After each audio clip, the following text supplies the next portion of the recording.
everyone is entitled to their own opinion. But this is basically a remake of my first video and also an update of what's coming next. Well, I don't care about your opinion. Our 2-year anniversary, exactly 2 years ago today, I was sitting in this same spot and I made my very first video. I'm here to tell the truth and say it how it is. With everything, with martial arts, with fighting, with everything. I'm even gonna expose some of the bullshit on the internet because it pisses me off when I see people posting videos and they fool the public thinking that that stuff works. I've seen it for years. I never gave a damn about making a video or making a channel. But it's a coronavirus thing. I'm out. I have a lot of time. I don't really have work right now. So I figured I'll make this channel and make the best I can out of it. We hit 10,000 subscribers and 10 million views just about a week ago. I'll link those videos down below too. So we're very happy that we reached that. We're actually now at 12,000 and 12 million. So 12,000 subscribers, 12 million views. And you know, everything is going up rapidly. So, but I just realized today that it's been exactly 2 years today. So I figured I'd make this video for you guys in the same spot. And you know, just to also remake this video because I didn't touch this topic in particular since that day. And the topic was bouncers versus martial artists, and how I think and I believe, I really believe this, I even think there should be a martial art made like this.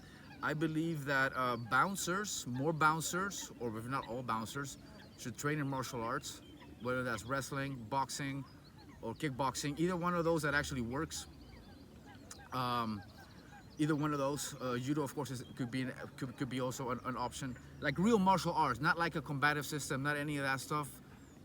None of that, like an actual martial art where you spar and fight. I think all bouncers should do that, and I think all martial artists that are serious about their martial arts, that are serious about what works, what doesn't work. Like if you see all of these YouTubers, they're all trying to figure out what works and what doesn't. Like it's not that hard. Get a job as a bouncer, go somewhere where there's a lot of fights, and go somewhere where there's plenty of security and good security, and then see what works for yourself. I mean, you don't even have to get in fights to see this. Just by watching other people fight, you learn a lot too, basically, you know. But another one of the things I got into in that video, my first video, was how women are more dangerous than men in brawls, in club fights. Because in brawls, a bouncer's worst nightmare is not men, it's women. Because men will still fight. Some might fight dirty, but they will still fight. Women use the art of fighting without fighting. They will throw bottles at you from a distance and hit you in the head. Like I've seen guys get knocked out by bottles that women threw. They will smash chairs on your head. They will do every dirty thing you can think of that will actually hurt you. So when a brawl happens and it's all guys, it's really not as bad as soon as a woman jumps into the fight. It could be only one or two or three. It's just all hell breaks loose, because then it's a whole different ball game, because then there's stuff being thrown everywhere. Guys throw stuff too, but women tend to do that as the first thing. A lot of them, of course, not everyone, not all of them, but most of them. So, you know, I've had to throw out many women. I mean, I talked about that in the last video too, by the hair. Like I've had times where I had to grab two women with one hand, both by the hair, and another one here maybe, and you're just dragging out a whole group of women that fought each other.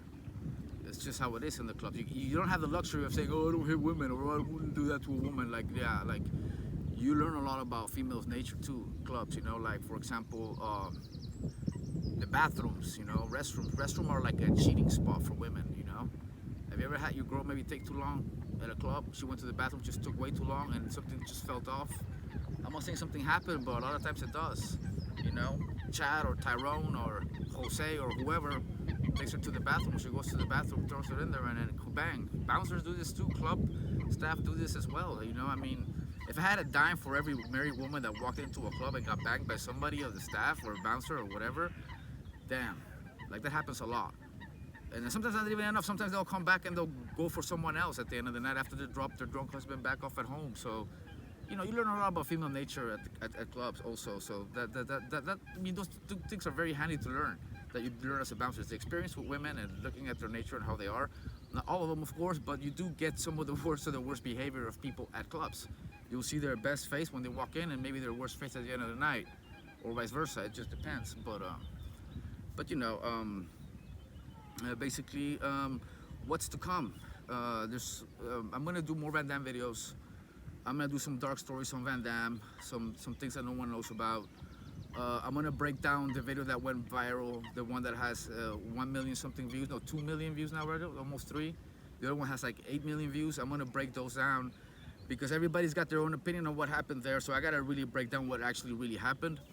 I'm also gonna talk about Van Damme getting beat up by Chuck Cito, because no one's gonna break down on that either. Along with another story that no one's talked about yet, that I'm really gonna touch with you guys as well, but I cannot say what that is at the moment. Another few videos that are coming out as well is how to fight like a bouncer videos. I'm gonna do part 3 of the fighting the cartel guy in Mexico.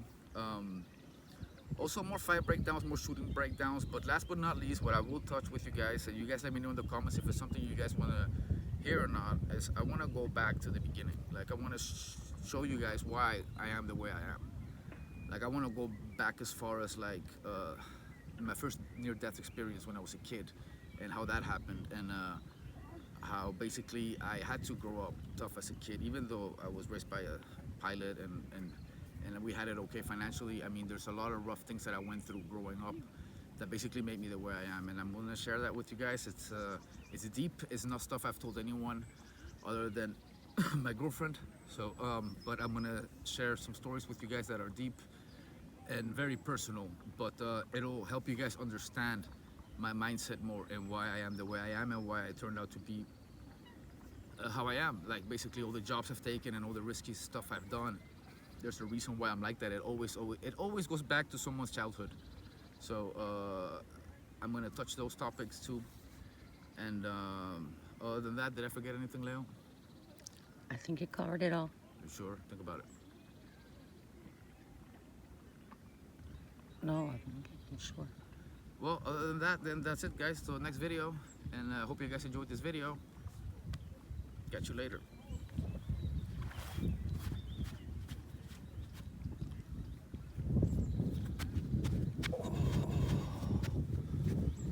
Oh, that hurt.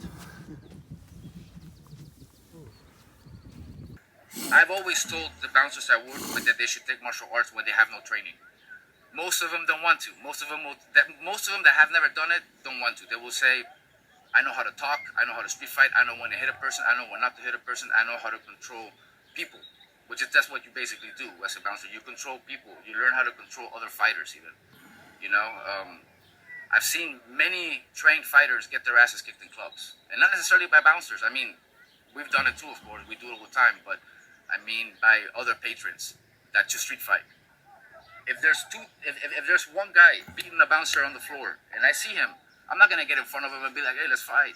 I'm gonna TKO him. I'm gonna run and I'm gonna TKO him without him even seeing me. And that's what street fighting is all about. Being unpredictable. Catching people slipping. And that's what these drunk motherfuckers in clubs do. I mean, I put my money on the drunk street fighter that's never taken martial arts anytime over a martial artist who's never bounced or who's never really been in street fights. Martial artist, boxer, wrestler, whatever. If I had to bet, I bet on the street fighter every time because I've seen it many, many, many times. That said, us bouncers, we deal with both.